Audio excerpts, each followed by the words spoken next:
para tayo ay sama-sama na makapagpuri sa ating Panginoon. At ngayong araw ay ibibigay natin ang ating best. Amen? Ibibigay natin ang ating 100% na papuri at ibibigay natin lahat sa ating Panginoon. Amen?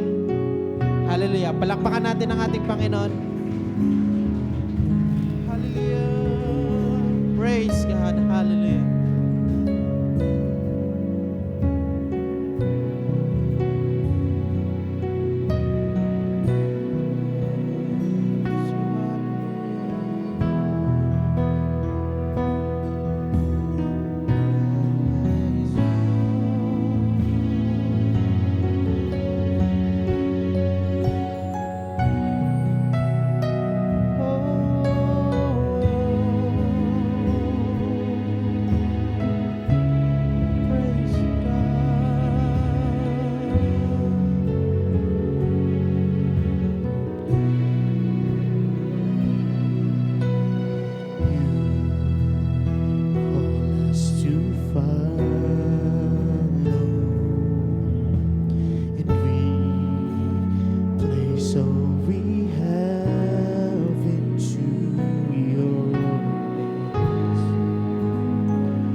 Psalm 16 verses 5 to 11. Lord, you alone are my inheritance, my cup of blessing.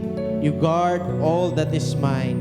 The land you have given me is a pleasant land. What a wonderful inheritance.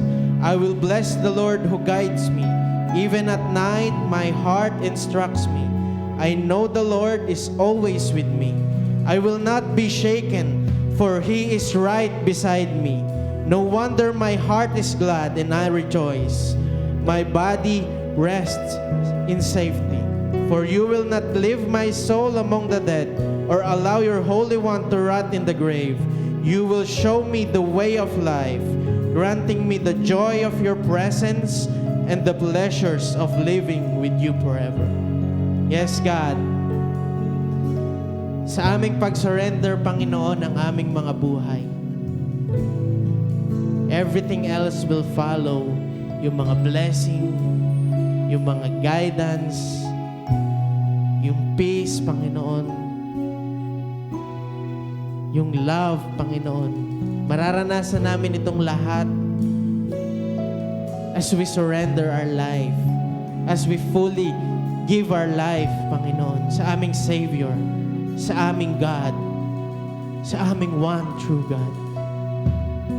Kaya, Panginoon, naririto kami, Panginoon, na bawat isa sa amin. We are giving you fully our life, our body, Panginoon, our time, our praises. Lahat ito, Panginoon, ay sa inyo. Kaya, Panginoon, take it. Take all of us. Hallelujah. Praise you, God. Take all of me.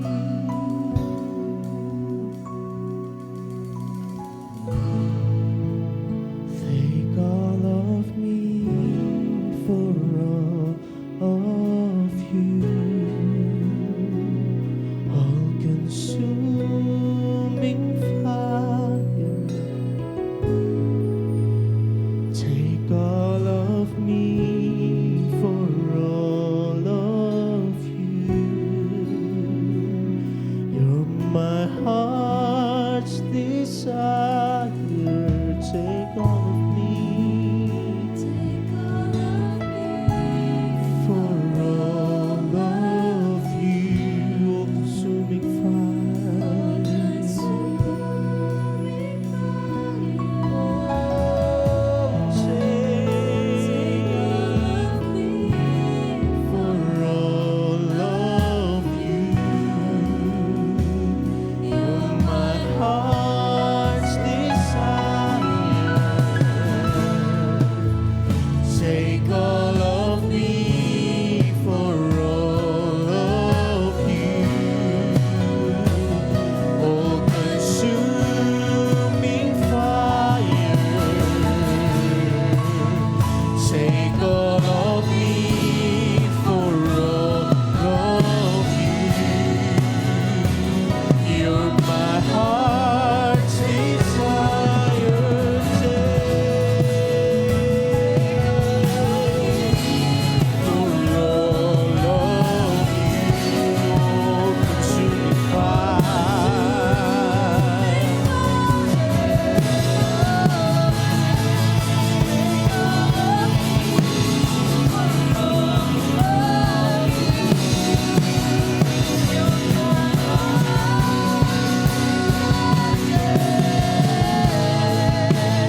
Take all of me for all of you. all-consuming fire. Take all of me for all of you. You're my heart's desire.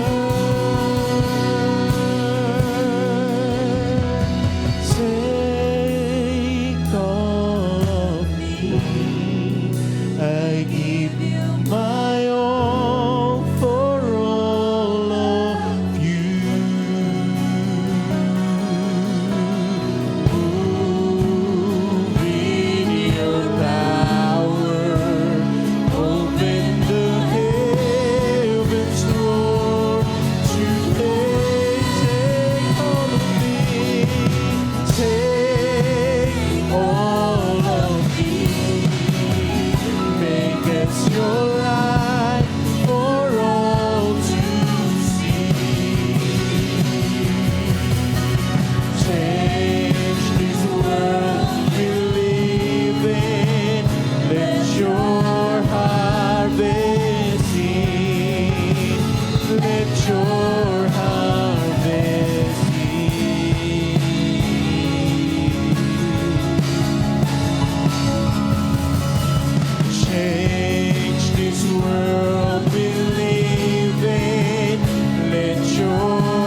niyo pong gamitin ang bawat isa sa amin mightily and effectively, Panginoon, sa paghayo ng inyong mga salita, Panginoon, sa pagbabahagi ng inyong mga salita, Panginoon. At patuloy naming ibibigay, Panginoon, ang aming best.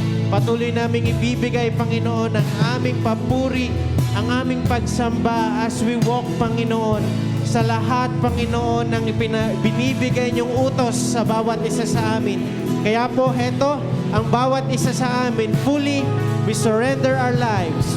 Maraming salamat, Panginoon. Ito po ang aming papuri at pasasalamat. In the name of Jesus. Amen. Hallelujah.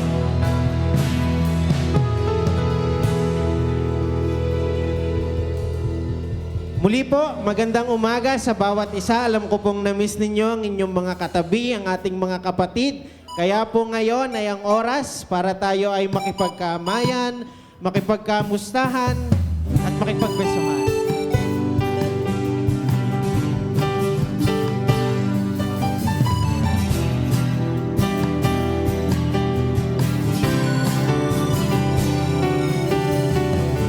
Here in this house of the great King,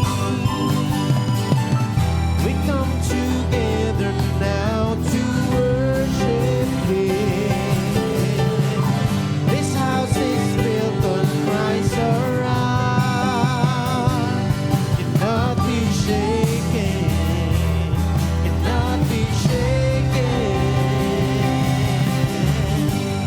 God is awesome in this place. Sense His presence as we sing His praise. There is power for a miracle. Set the captives free, break the broken heart. God is awesome.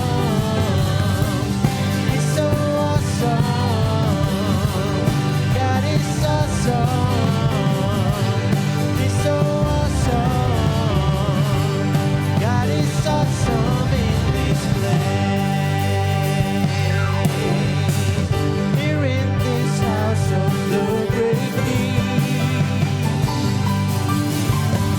we come together now to worship Him. This house is built on Christ our rock. Not be shaken, not be shaken. God is awesome in this place. Sense His presence as we sing His praise. There is power for miracles.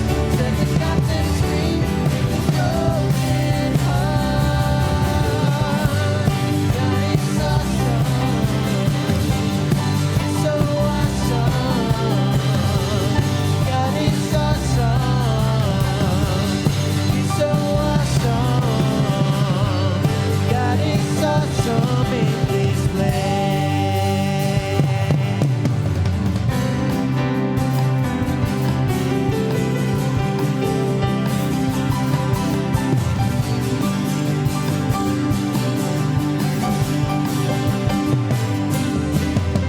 I found where I belong. I'm a living stone. In this house I will grow.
Muli po nating palakpakan ang ating Diyos na buhay.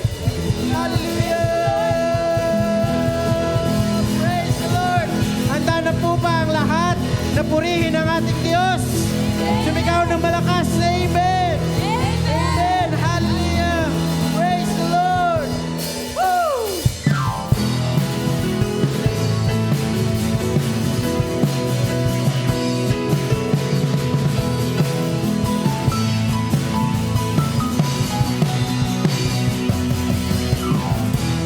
All creation cries to you,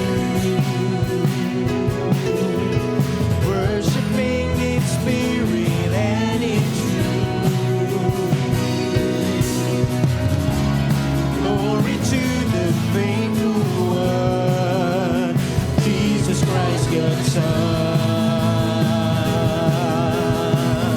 All creation gives you praise. All creation gives you praise. You alone are truly great. You alone are God who reigns.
praise.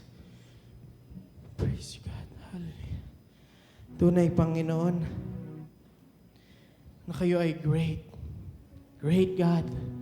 A great healer. A great Father. Kaya, Panginoon, sa oras na ito, with our everything, we will shout your glory. We will shout our praise. We will give our best, Panginoon, para ikaw ay mapangiti. Diyan sa inyong trono, Panginoon. Panginoon, accept the songs of praises na binibigay namin sa inyo to glorify your name. For you, God, para kayo, Panginoon, ay ma-lifted up sa aming mga buhay. Sa mga oras na ito, hallelujah. Praise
Yes, our mouths. Yes, our mouths to praise the Lord. Yes, our body to praise the Lord. Let's give our all to God.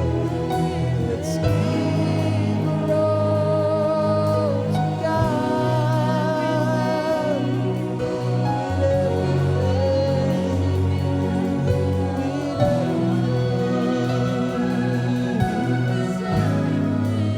We will shine.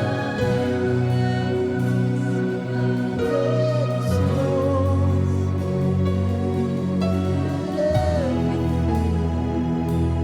With everything,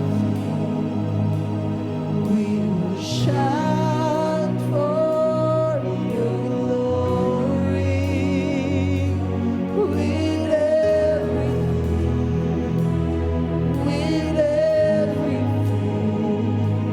we will shine for your praise. With everything, we will shine for your glory. With everything, shine. We will shine.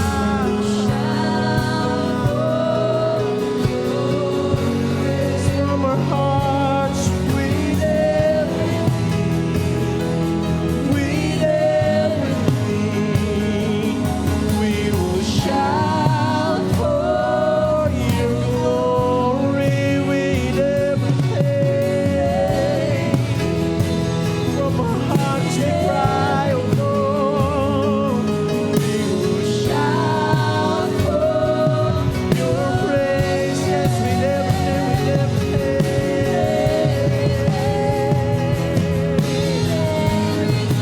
we will shout for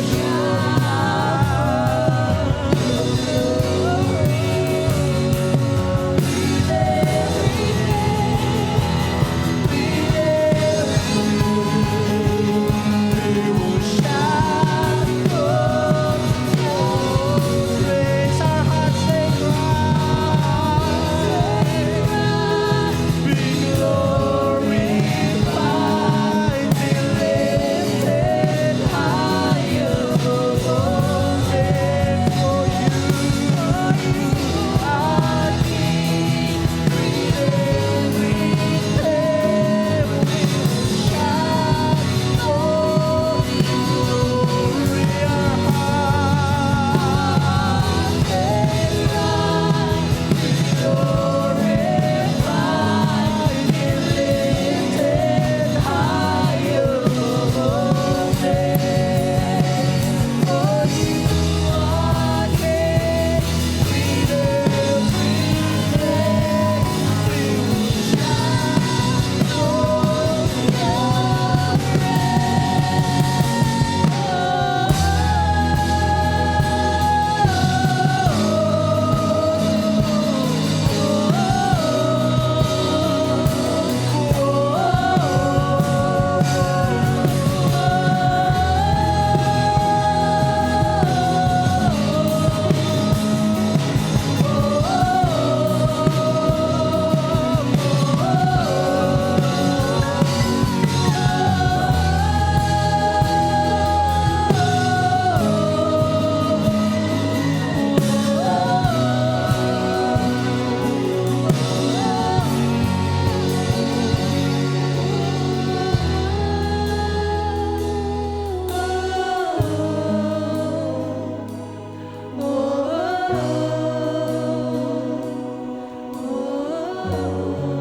Church, minsan pa, let's sing with everything.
This is Christ Charismatic Fellowship International Incorporated, Sunday Service Online.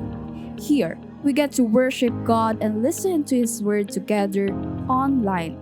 And though separated physically, we are still one as church.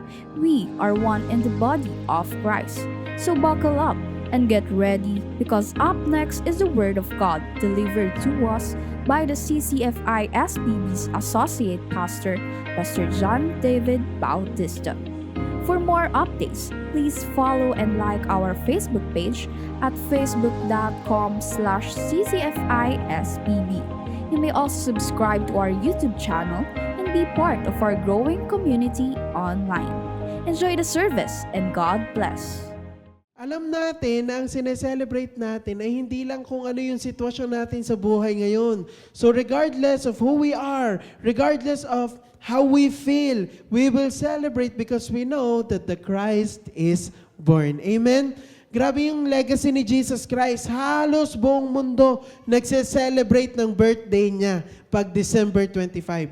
Maingay, may kainan, may siyahan. No, kung ating iisipin, sobrang layo dun sa original na Christmas. Sa isang tahimik na gabi, malamig, walang masarap na pagkain, puro hayop ang nakapaligid, maririnig mo ay mga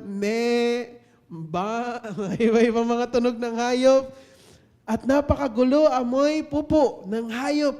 Pero ngayon, di ba, grabe yung ating celebration na minsan, hindi naman kilala yung sineselebrate, ay grabe makiselebrate, di ba? May mga nakikiselebrate, hindi nila kilala kung sino sineselebrate, pero makikiselebrate ako. Bakit? Kasi masarap yung pagkain, kasi ang ganda ng ilaw, kasi ang saya-saya, kasi may bonus, kasi may mga ganito at ganyan. At sana tayo, mga kapatid, kilala nating lahat, kaklose nating lahat, kung sino ang ipinagdiriwang natin ngayon. Tanungin mo nga ang katabi mo, kilala mo ba si Jesus? Sana damang-dama mo ngayong celebration ng Christmas na talagang invited ka kasi alam mo, kakilala mo at kaklose mo yung sineselebrate. Naranasan niyo na po yon? Yung basta ka nalang hinila at sinabing, tara, pupunta sa handaan. Hindi mo naman kilala yung birthday, hindi mo kaano-ano yung mga nandoon. Anong mararamdaman mo? Nakakahiya. Pero makikikain ka pa rin kasi masarap ang pagkain.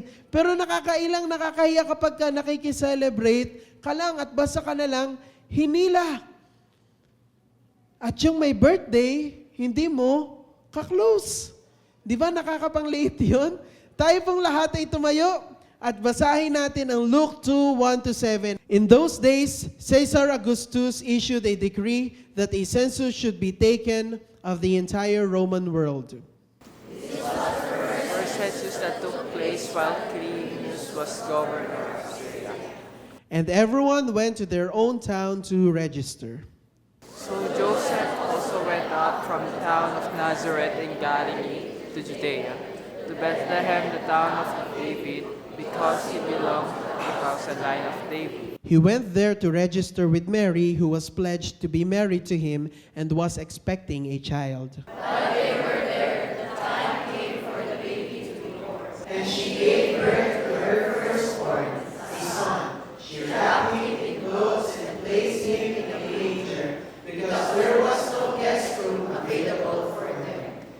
Ngayong Pasko, as we celebrate, let us go back sa first Christmas, the struggles and pains during that night. May we be reminded that in time of chaos and difficulty, Jesus is the answer. Tayo po ay manalangin. Father God in heaven, we welcome your presence in this place.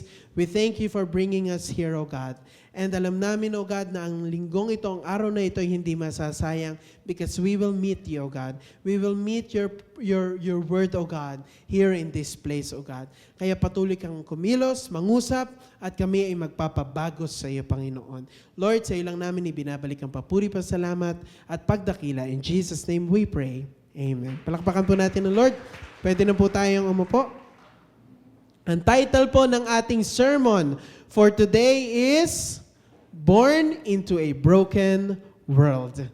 During the time of the first Christmas, ang mag-celebrate ng birthday ay mahirap. Lalo na sa mga Jewish people. Maaawa ka pa nga sa mga bata kasi ipapanganak ang mga bata sa isang mundo na broken.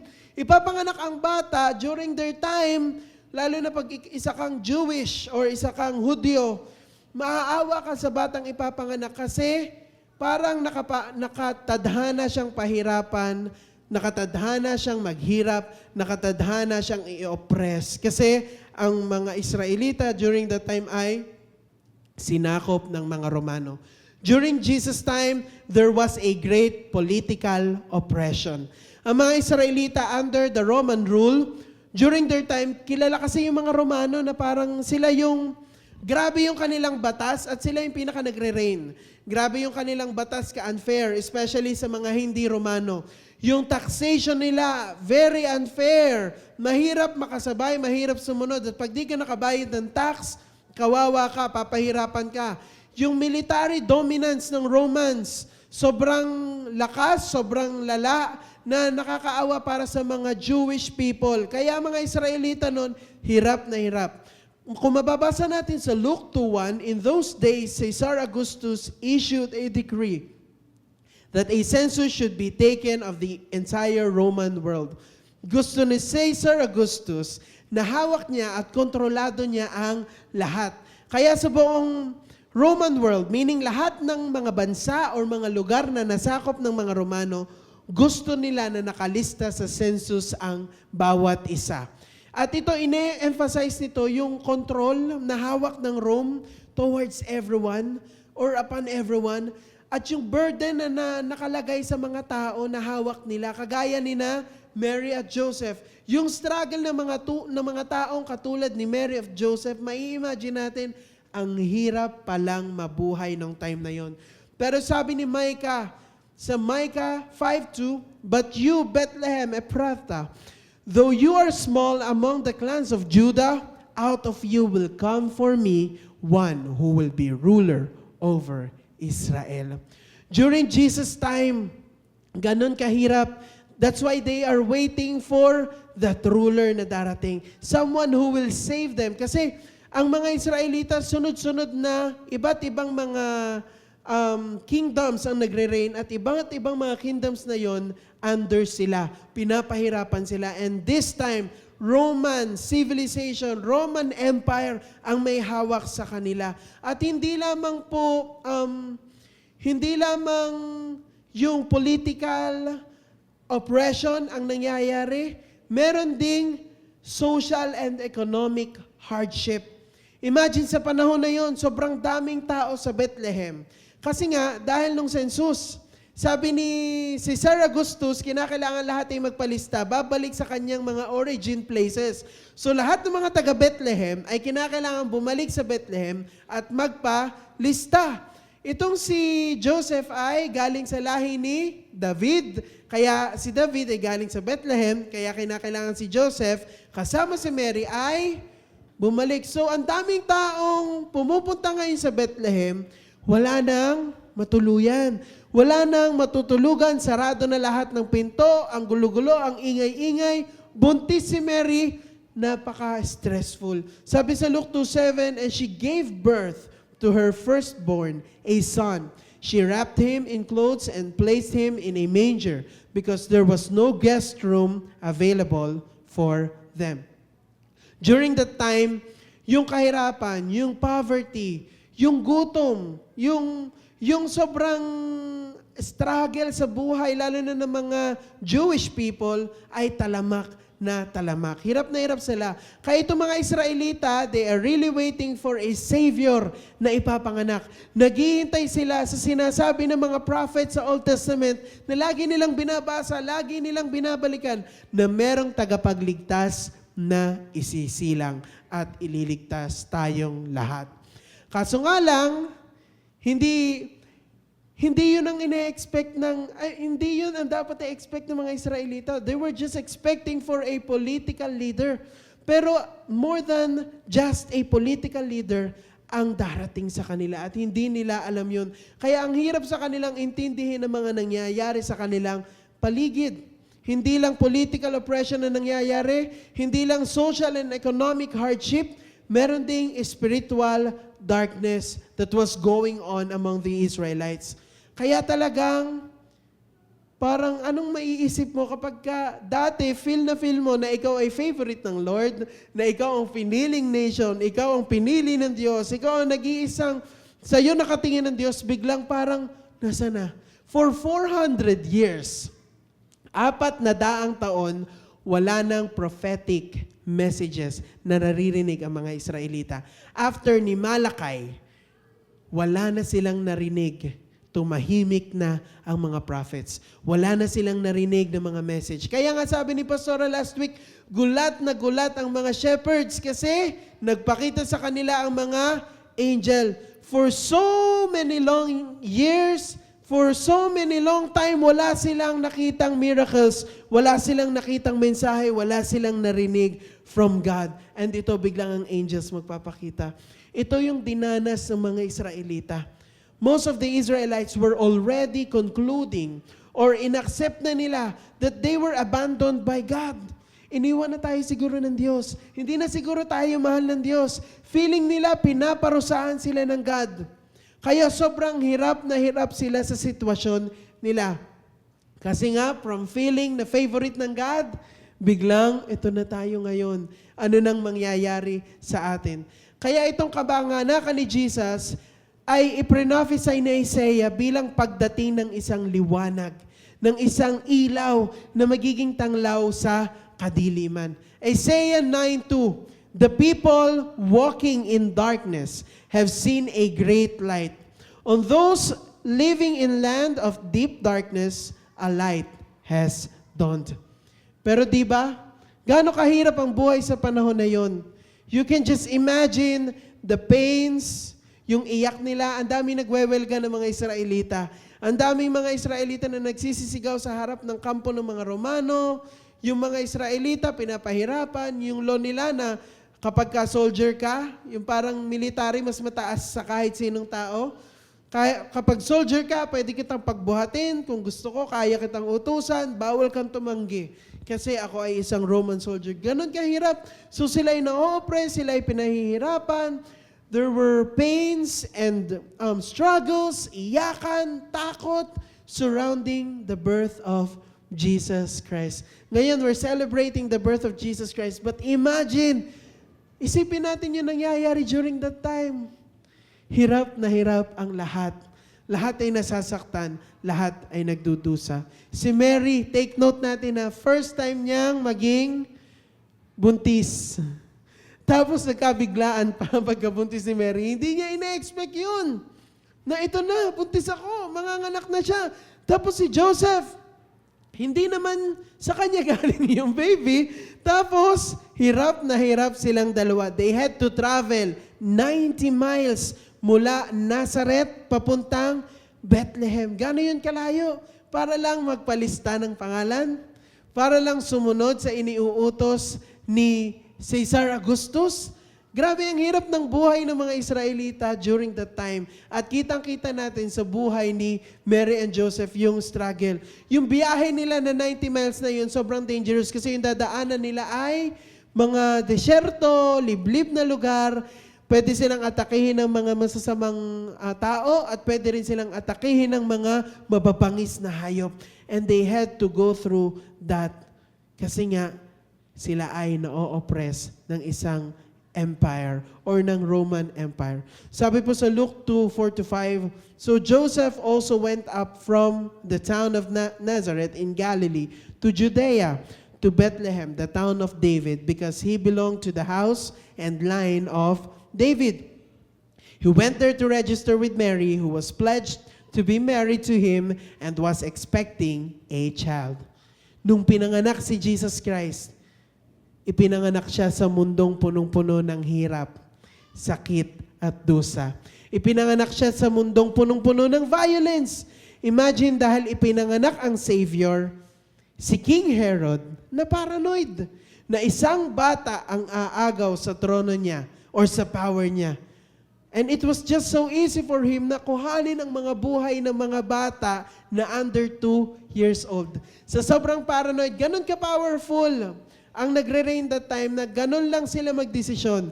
Na pwede mong ipapatay kahit sino dahil lang na-threatened ka sa iyong power ng isang below 2 years old na bata.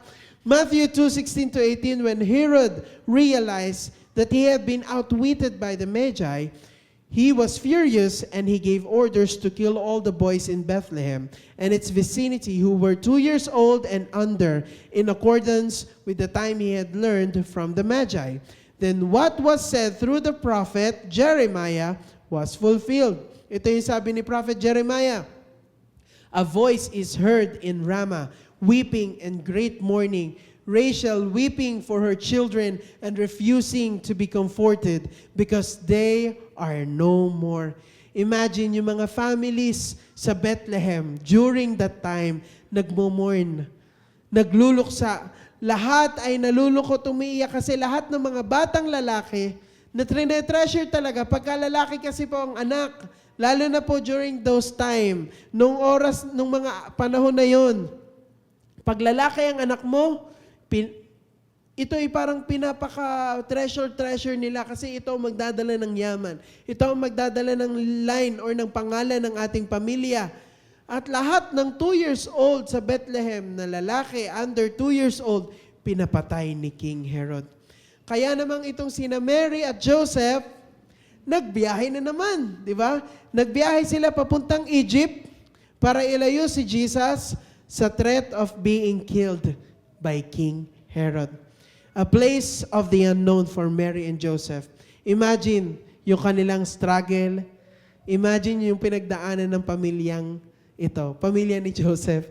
Grabe yung hirap. Grabe yung gulo ng mundo, di ba? They are expecting the King of Kings. They were expecting the Savior of the world, pero ito ang pinagdadaanan nila.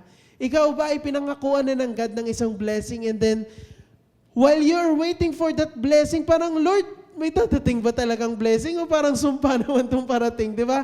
But parang hirap na hirap ako, parang ang labo-labo, it's not making sense, di ba?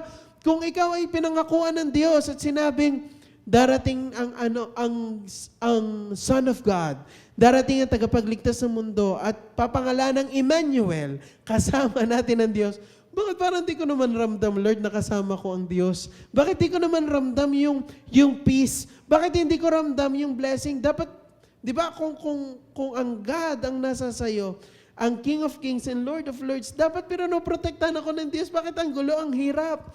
Di ba, kung ikaw ang nasa katayuan nun, siguro hindi naligtas ang world. Kasi gumive up ka na, hindi, patayin nyo na kami. O di ba, parang, bahala na kayo sa amin. Wala na, hindi na ako. Pero si Mary and Joseph, they were dedicated na sumunod sa plano ng Diyos. Amen? Sumunod sa nais ng Diyos. At kahit ano pa mang kapalit na kanilang pagsunod, they will follow. Dahil certain sila, sigurado sila na ang Diyos ang nangusap sa kanila. Ito ay patunay na totoong-totoo, kailangan ng mundo ng isang ilaw or liwanag. Kinakailangan ng chaotic na mundong ito ng isang magpapakita sa atin ng isang pag-asa. Kasi kung titingnan natin ang paligid natin, titingnan natin ang news, samot-saring gulo, samot-saring problema, politics, talagang grabe. Tingnan natin ang mga gera, grabe. Yung mga bansa talagang parang naghihintay na lang tayo. Pag nanood tayo ng news, naghihintay na lang tayo kung sinong mauuna at ayan na, bagsakan na lahat ng mga bomba. Di ba? Inihintay lang natin kung sino ay ang kakampi dito sa bansang to at simula na ang World War III. Ang mga sinasabi natin. Tapos yung mga calamities na nararamdaman natin, palaki na palaki ang mga bagyo, palaki na palaki ang mga tornadoes, ang mga calamities, mga pagsabog ng bulkan, naglalabasan, hindi natin alam bakit ganito ang chaotic na mundo. And that only means that we need the light of the world. We need Jesus Christ. Sabi sa Isaiah 9:2, the people walking in darkness have seen a great light. On those living in the land of darkness, a light has dawned. And you know, kung ano yung nire-remind dun sa akin, kapag ka naririnig ko na kinakailangan ng liwanag, ang naaalala ko ay ang creation. Ang creation ng God. Nung ipinanganak si Jesus Christ, it was as if God said, "Let there be light." Nung pinanganak si Jesus Christ, dito sa chaotic na mundong ito, dito sa mundong na ito na sa pasira, na sa pagulo, na sa pahirap, sinabi ng God, "Let there be light." And that word of God turned into something, and there was light. Si Jesus Christ ang naging ilaw ng mundo. Ano mang sabihin ng God, sigurado tayo that it will come to pass. Kung paano create ng God ang mundo, ang takbo ng mundo, nung sinabi niyang let there be light, lahat ng mga nangyari, lahat ng mga sinabi niya ay nangyari dahil ang kanyang word ay powerful. At yung word na yon ang nag-create ng lahat. At lahat ng sabihin ng God sa atin, lahat ng mababasa natin sa kanyang salita, lahat ng ipinangako ng God, sigurado tayo, it will all come to pass.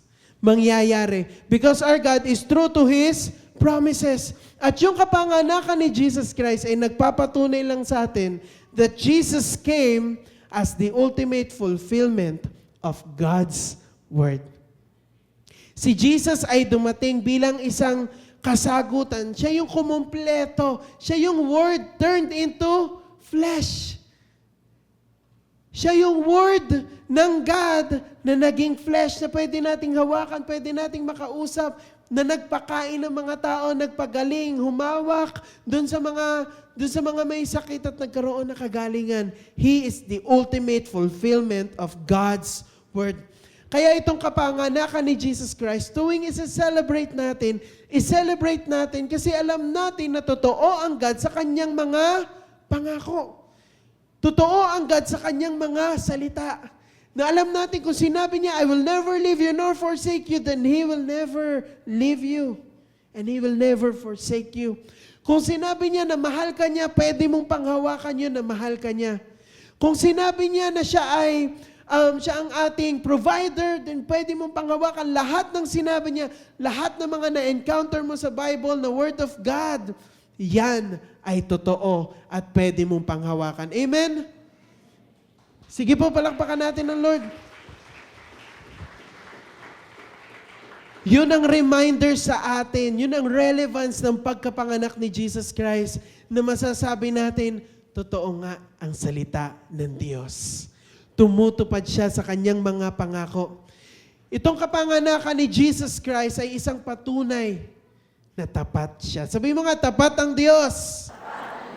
Sabi sa John 1:14, the Word became flesh and made His dwelling among us. We have seen His glory, the glory of the one and only Son, who came from the Father, full of grace and truth. At ang sabi sa John 1:1, Jesus is the Word that turned into flesh. In the beginning was the Word, and the Word was with God, and the Word was God. So si Jesus Christ, He Himself, the Word of God, turned into flesh para tayo ay bigyan ng kaligtasan at buhay na walang hanggan. Kung si Jesus na nag-cause for creation to happen, He is the fulfillment of the Word, He is the Word turned into flesh, ay naparito para bigyan ka ng buhay na walang hanggan at buhay na kaiga-igaya, ano pang pangako niya ang hindi niya kayang tuparin? Wala. Lahat ng pangako niya ay kaya niyang tumarin. Amen? Amen. Kaya pangahawakan natin ang pangako ng Diyos. Hindi tayo basta-basta susuko sa mga problema dahil alam natin, we can walk through the storm dahil kasama natin siya. Hindi tayo basta-basta bibitaw sa ating mga buhay kasi alam natin na ang Diyos natin ay able. Amen? At pinatunayan na niya yan many times sa ating mga buhay. Papuri sa Panginoon. Hallelujah! Biruin nyo, thousands of years ago, nung ipinangako ng God kay Abraham sa Genesis 12:3, na sinabi niya, through you all nations will be saved. All nations will be blessed. Yan ang pangako ni Abraham, ng God kay Abraham.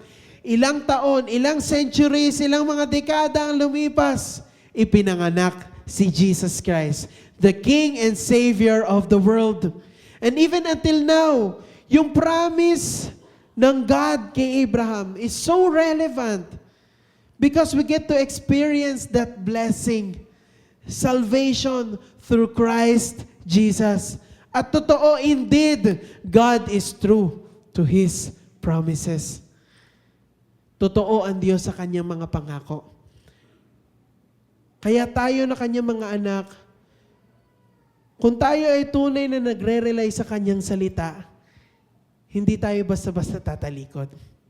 Hindi tayo basta-basta panghihinaan ng loob. Kaya minsan ng mga Kristiyano, ang bilis sumuko, ang bilis give up, ang bilis bitawan ng pananampalataya kasi hindi nila kilala ang Word of God.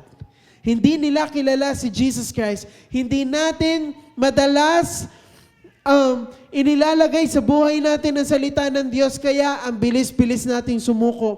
Ang bilis-bilis nating bitawan ng ating pananampalataya. But we know Jesus Christ through His Word. Amen? Kilala natin si Jesus Christ.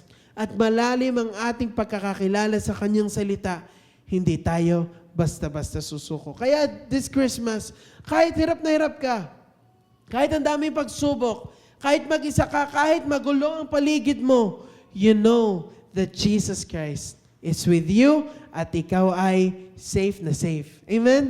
Blessed na blessed. Amen? At nasa sayo na ang lahat. If you have Jesus Christ, you don't need to worry about anything else. Amen? Amen. Jesus came as the ultimate source of deliverance.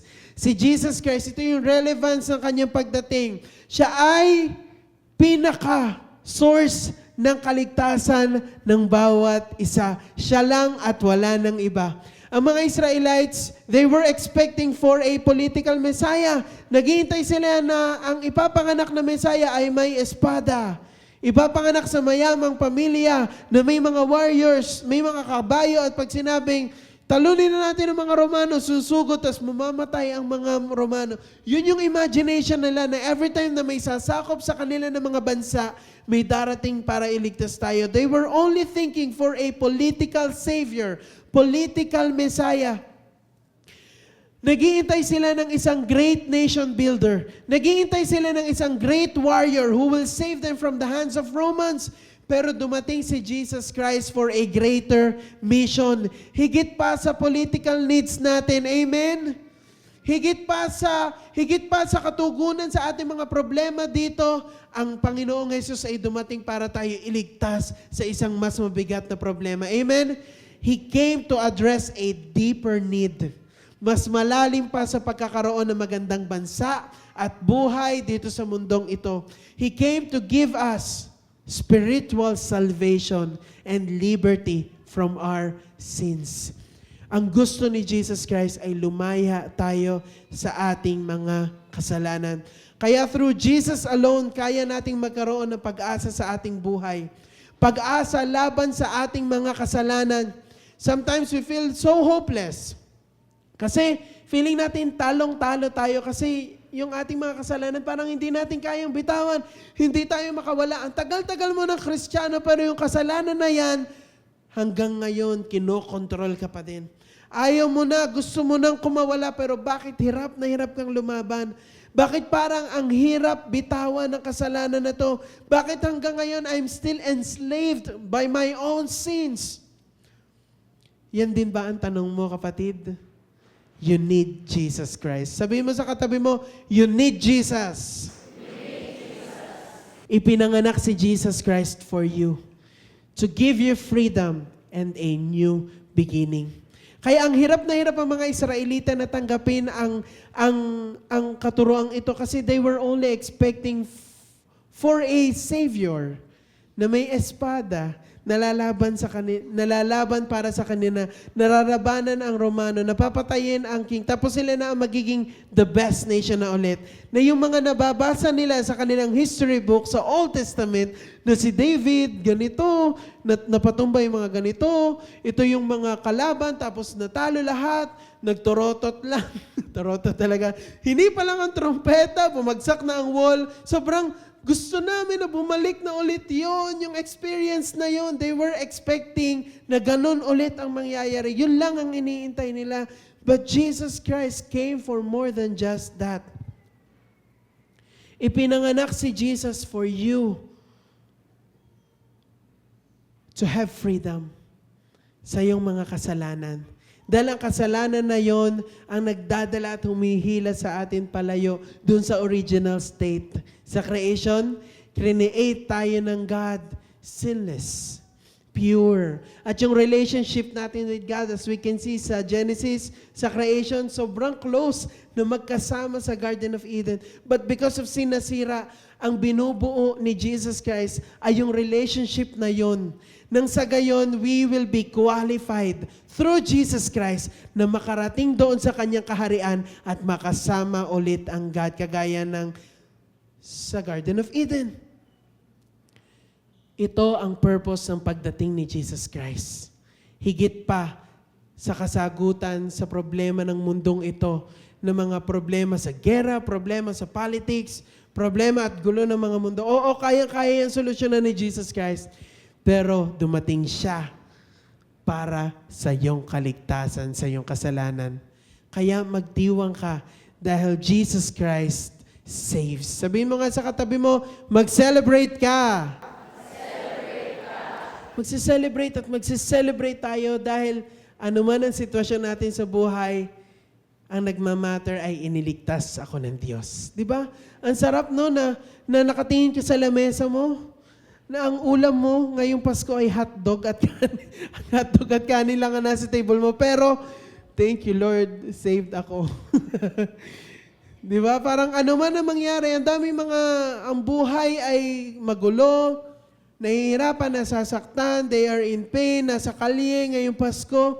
What we can give them is this story of Jesus Christ. Itong legacy ni Jesus Christ na marinig nila ang salita ng Diyos at ma-experience nila ang salvation. Nakaka-bless na nakikita natin na ang church na ito ay nagpapatuloy kumikilos at dinadala itong legacy ni Jesus Christ na ito. And we represent God, or we represent, God, to these people. We are representing for God. Tayo ay mga ambassadors ni Jesus Christ na ganito ang buhay ni Jesus Christ.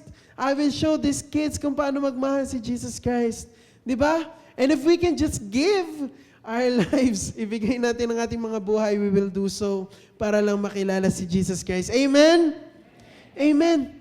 Kasi Jesus came as the ultimate representation of God to men.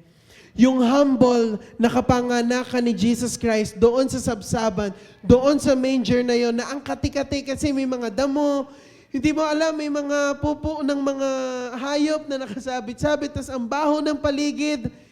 Ito po ay nagpapakita na ang God ay nag-identify with human struggles and He meets us in our pain and sufferings. Amen? Ang ating Panginoon ay may pakialam. Amen? Ang ating Panginoon. Kaya tayo tuwan-tuwa kapag nakakakita tayo ng mga politiko na biglang lulusong sa tubig para makitulong, handang madumihan, handang mahirapan. Kasi nakakatouch yun eh. Pag nakita mo na someone is na mataas and willing to help you, how much more our Creator, our God, bumaba dito sa lupa to meet us and to identify with us. Amen? Kaya nakaka-bless at nakakagalak ng puso to know that the God that we worship in this place ay punong-puno ng awa at habag at may pakialam. Amen? Sabihin mo nga sa katabi mo, may pakialam siya sa iyo. Si Jesus Christ ang may pakialam sa iyo.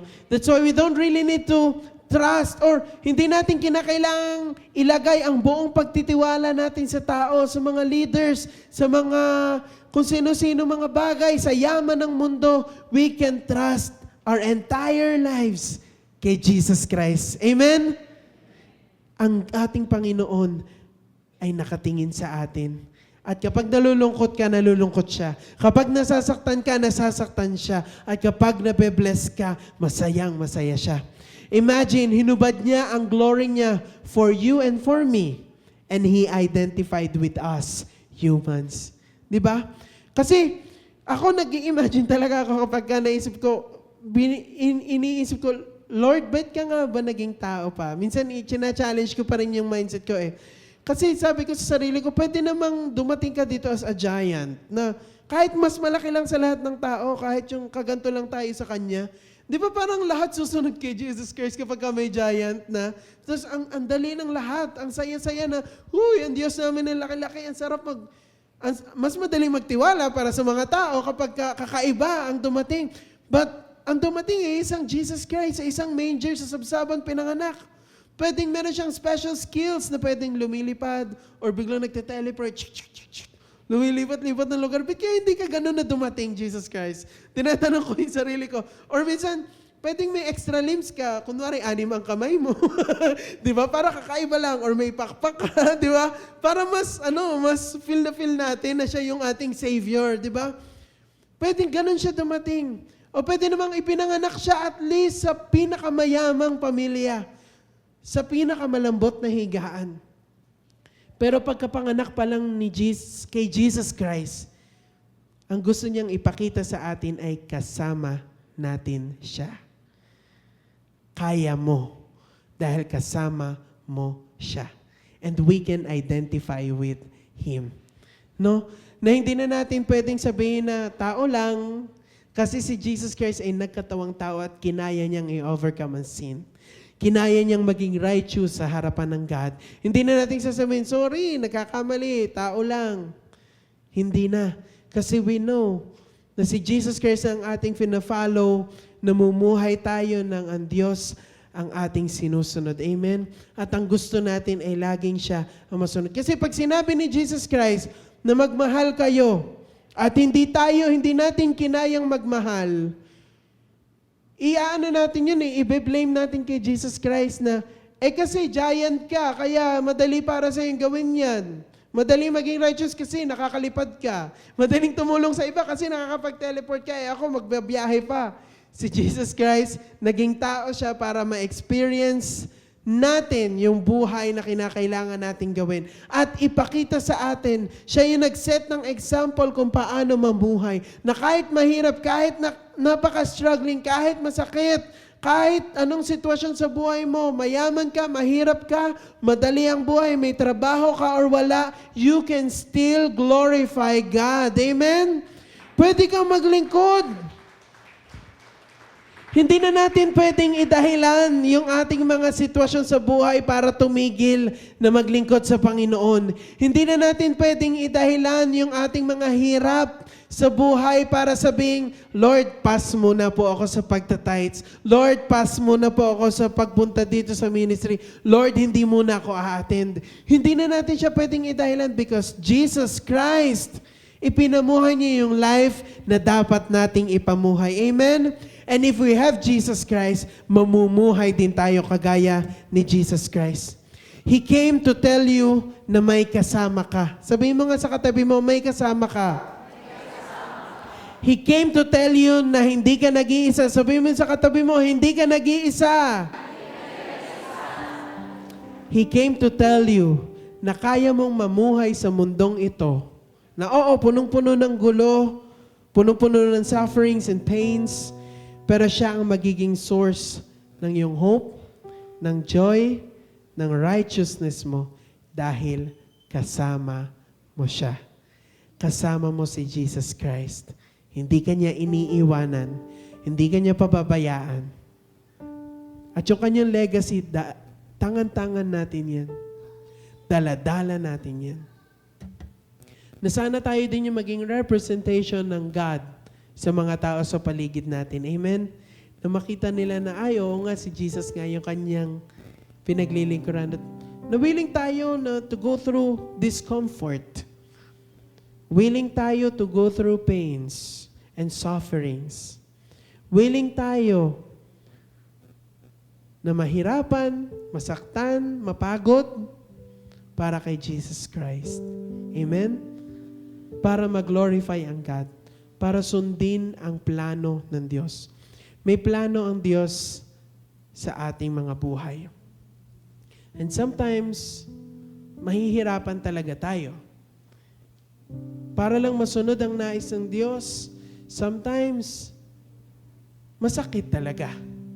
Pero, kung si Jesus Christ, willing siyang ipanganak sa mundong broken, sa mundong mahirap, sa mundong puro pasakit, willing ka ding pumunta sa mga lugar kung saan tatawagin ka ng Diyos para maging liwanag ka din doon. Amen? Na, ay, mainit naman doon, ayoko na doon.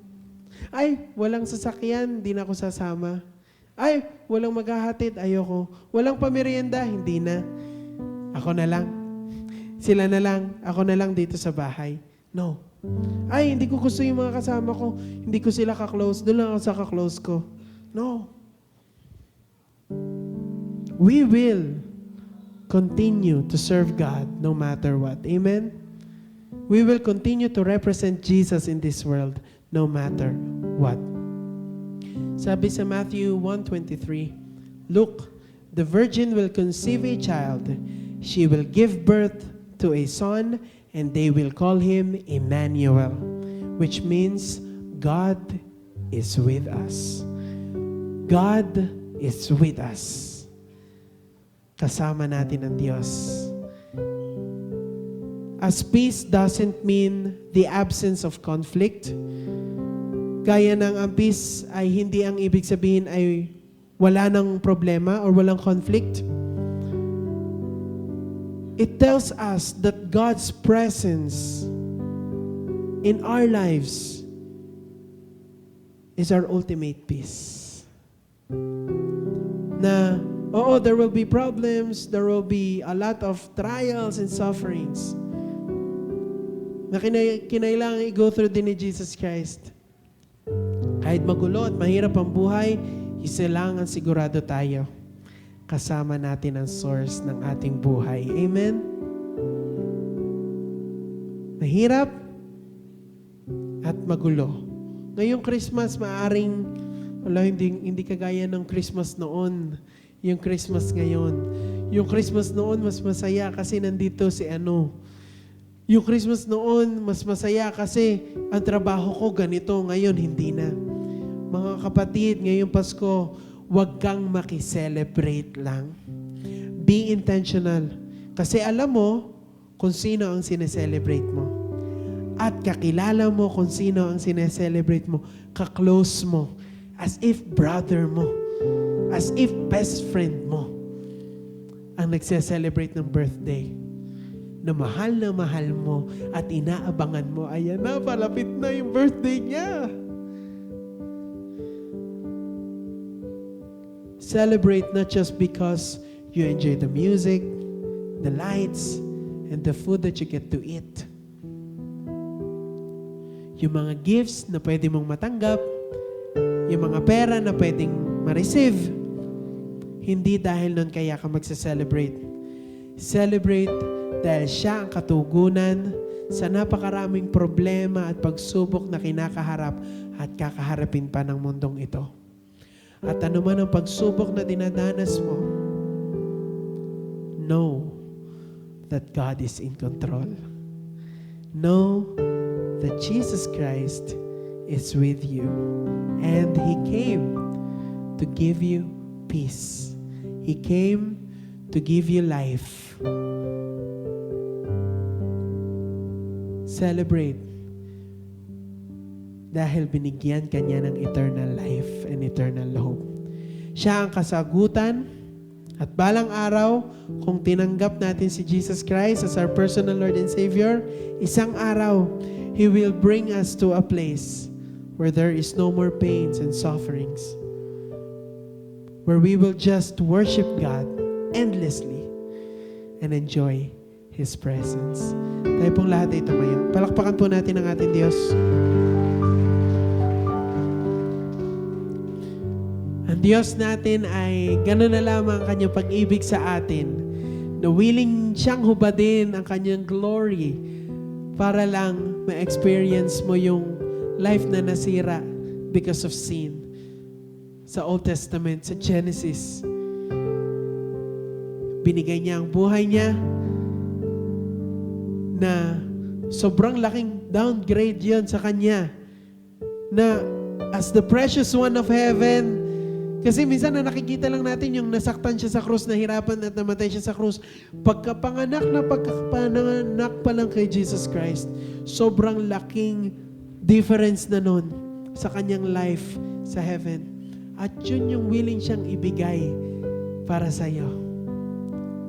Kaya ano pang mga bagay ang sa tingin mo hindi niya kayang gawin sa buhay mo? Ano pang salita at pangako niya ang sa tingin mo hindi niya gagawin? Our God is able, our God is true, at kikilos siya sa ating mga buhay. Palakpakan po natin ang Lord. Hallelujah. Let's pray.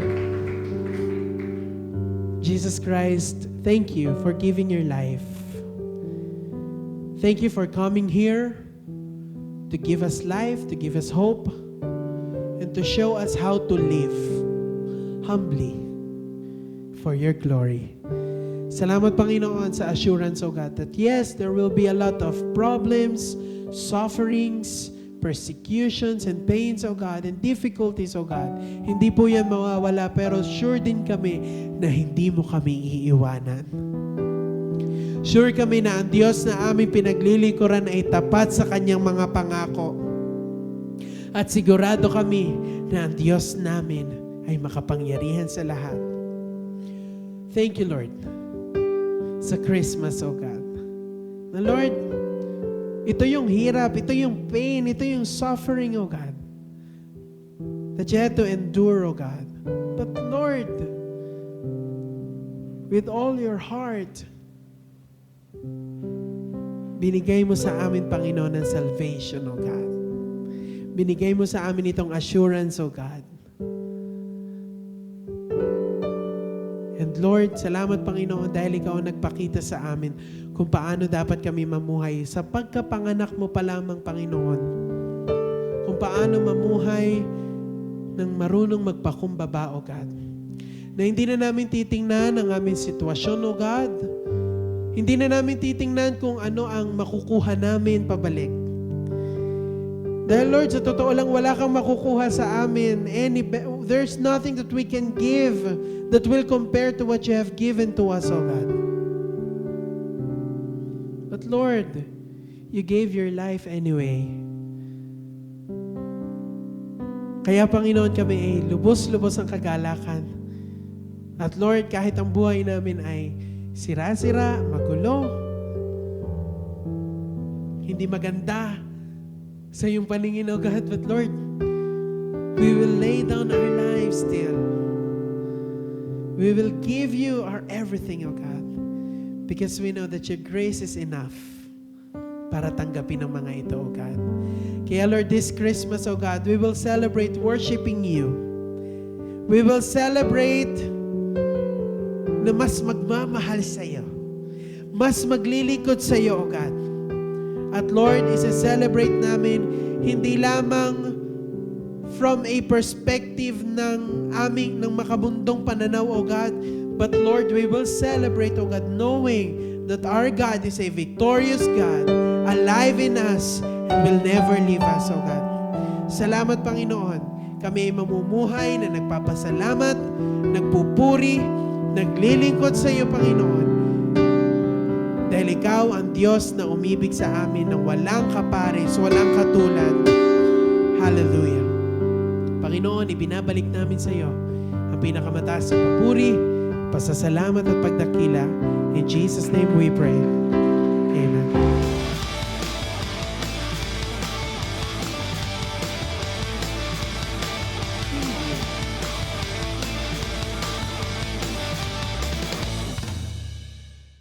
nasa Sunday school pa lang po ako kung saan doon ko po unang natutunan ang concept ng pagbibigay. Habang lumalaki po ako, mas naging malinaw po sa akin na ang tithing ay isang mahalagang parte ng buhay ng isang Kristiyano. Ito po yung 10% na ibinibigay natin sa Diyos. Kapag hindi natin natugunan ito, parang may kulang po sa ating buhay. Ang tithes po ay hindi po para sa atin. Ito po ay para sa God, kaya mahalaga po na maibalik natin ito ng buo at bilang isang form na rin po ng pagsamba.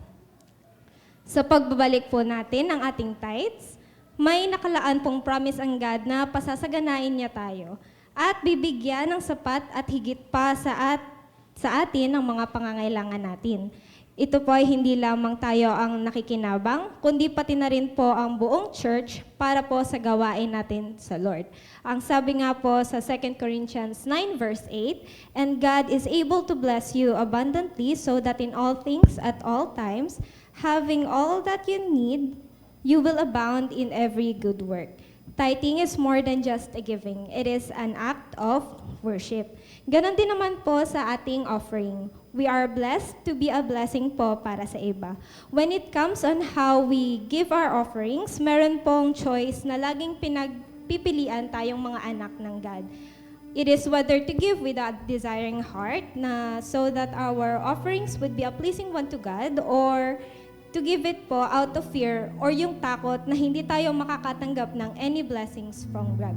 And tayo po bilang mga Kristiyano, lagi po nating pipiliin sa ating mga puso kasi it is always a choice po. Kung magbibigay ka with a cheerful, glad heart na magaan sa puso mo, or yung bibigay ka kasi tungkulin ko lang to, nakasanayan na bilang isang responsibility na natin.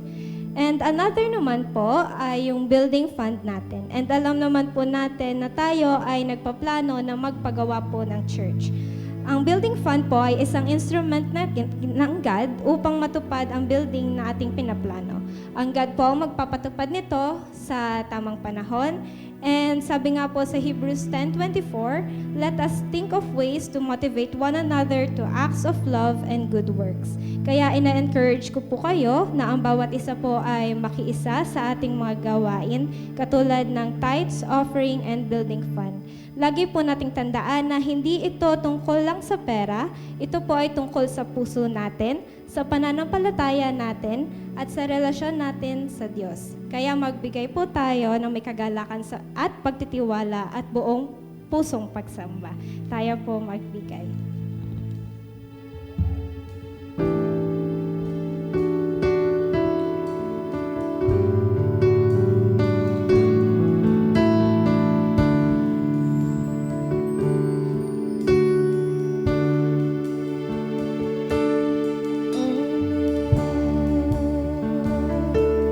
My God, all I desire is you.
Heavenly Father, salamat po Lord sa mga naging tithes, offerings, and building funds na pinagkaloob po ng bawat isa sa amin. Inilalapit po namin ito sa inyo upang isang maging mabangong samyo.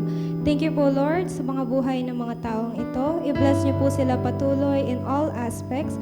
Sila po Lord ay inyong ingatan sa lahat ng kanilang magiging desisyon sa buhay. And kayo po Lord ang mag-bless ng maraming sa bawat isa. Thank you po Lord. In Jesus' name we pray. Amen. Tunay na ang God ay, sabi ni Pastor kanina, God came at gumawa siya ng mga powerful na mga bagay sa mundo. Pinakita niya sa atin kung ano yung kaya niyang gawin. And I believe na kung ano yung ginawa ng God noon, ay gagawin rin niya ngayon. Kung siya ay nagpagaling ng may sakit noon, gagawin rin niya ngayon. Kaya iniimbitahan ko ang bawat isa na may nararamdaman ngayon na sakit o karamdaman, maliit o malaki, na tumayo at sama-sama nating idadalangin sa Panginoon ang kagalingan para sa bawat isa sa atin. At sige po, tayo po ay manalangin.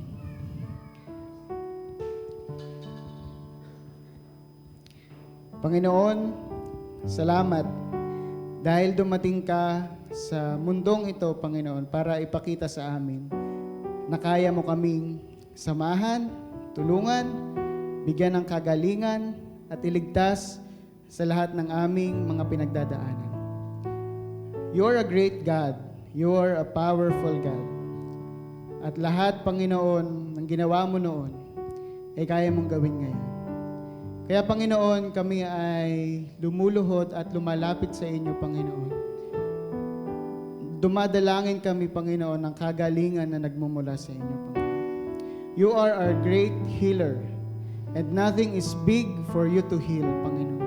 Walang malubhang sakit na hindi mo kayang pagalingin, at walang maliit na karamdaman na hindi mo napapansin. Kaya Panginoon, lumalapit kami at dumudulog ang pagpapala at kagalingan ng ibuhos mo sa bawat isa sa amin na dumaranas ng karamdaman, sakit at kung ano man, Panginoon, na nakakahadlang para ma-enjoy namin, ma-celebrate ang life na binigay niyo po sa amin. Kaya Panginoon, we declare healing sa bawat isa, Panginoon, na lumalapit, Panginoon. Kagalingan ang ipagkaloob niyo po sa amin, Panginoon. Ano man ang pinagmumulan ng aming mga sakit, ikaw ang magbigay ng kagalingan. Hipuin niyo po ang mga bagay na ito, mga parte ng aming katawan na nagbibigay ng karamdaman sa amin. Ikaw, Panginoon, ang patuloy na nakakakita ng mga pangangailangan namin. Kaya, Panginoon, patuloy kami magtitiwala na ang kagalingan ay ibubuhos mo sa bawat isa sa amin. Kaya, Panginoon, we thank you dahil ikaw ay Diyos na nagpapagaling. We thank you dahil ikaw ay Diyos na nakakikita ng aming mga pinagdaraanan. Kaya, Panginoon, tulungan mo kami na magpuri sa inyo, Panginoon. Kung ano man ang aming nararamdaman, magpupuri kami at magpapasalamat dahil ikaw ay great sa aming mga buhay. Ikaw ang Diyos na may ginagawa. Kaya patuloy kami magiging hopeful na hindi kami nag-iisa sa buhay na ito dahil kasama ka namin, Panginoon. Salamat, Father God. At kiniklaim namin ang kagalingan na nagmula sa inyo, Panginoon. And we will continue to praise you dahil kami pinagaling mo na. Kaya, Panginoon, we will continue to worship you and honor you sa aming mga buhay, sa matamis sa pangalan ni Jesus. Amen. Malapit na po ang Pasko and excited ang bawat isa sa atin upang i-celebrate ang birth ni Jesus. Amen? Amen. Amen. Pero hindi doon nagtatapos ang ating pagse-celebrate kasi araw-araw nating i-celebrate si Jesus at araw-araw natin siyang papupurihan. Hallelujah! Palakpakan natin ang Diyos na buhay.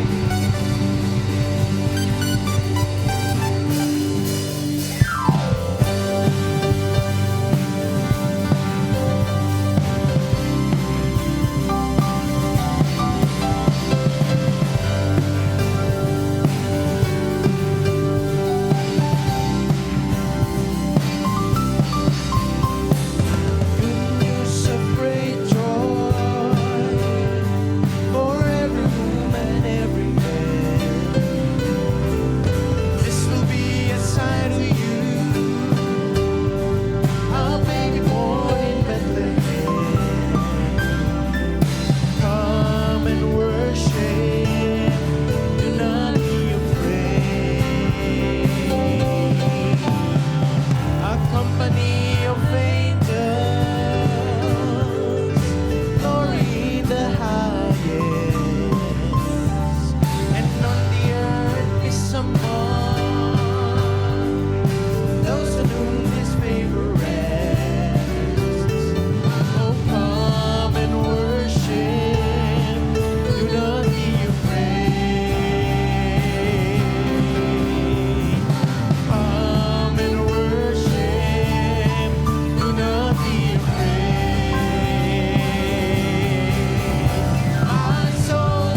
makapangyarihan naming Panginoon.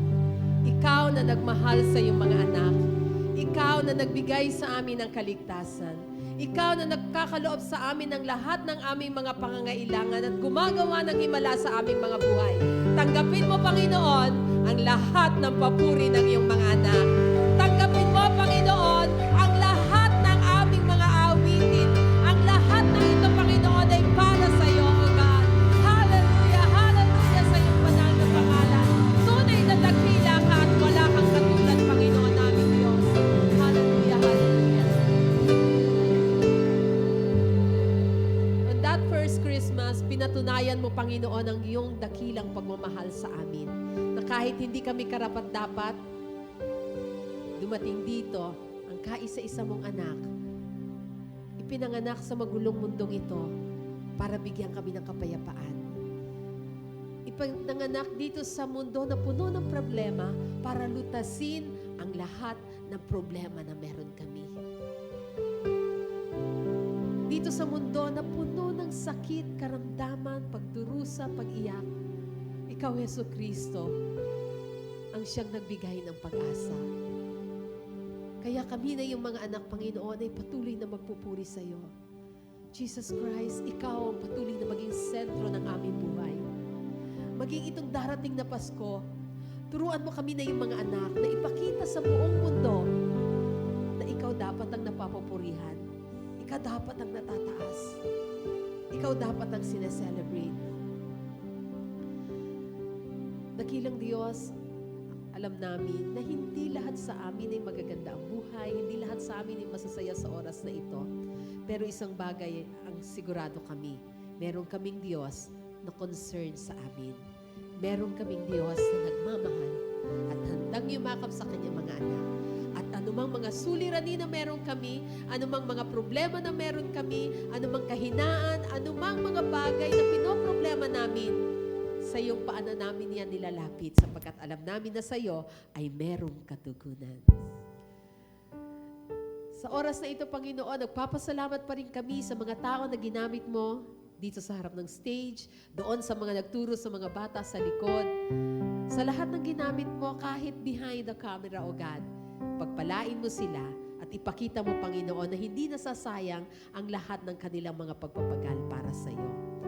Maging ang mga anak mo na umattend, nakinig, nagpuri sa iyo, nandito, Panginoon, para sabihin sa iyo na ikaw ang una sa kanilang mga buhay. Alam ko, Panginoon, meron silang mga hinaing sa iyo, tugunin mo, Panginoon, ang lahat ng ito. Yakapin mo sila, Panginoon, at hayaan mo, O Diyos, na maramdaman nila na merong Diyos na nagmamahal sa kanila. Kapatid, kung meron kang problema, meron kang suliranin, meron kang sakit, sa oras na ito, ilapit mo yan sa Panginoon at siya'y nakikinig sa iyo.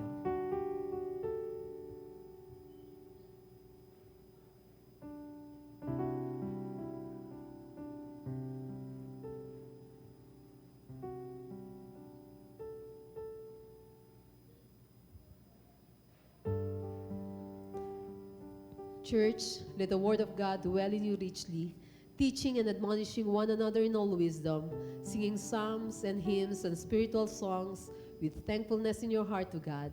And whatever you do, in word or deed, do everything in the name of our Lord Jesus Christ, giving thanks to God the Father through Him. Taas natin ang ating mga kamay sa Panginoon.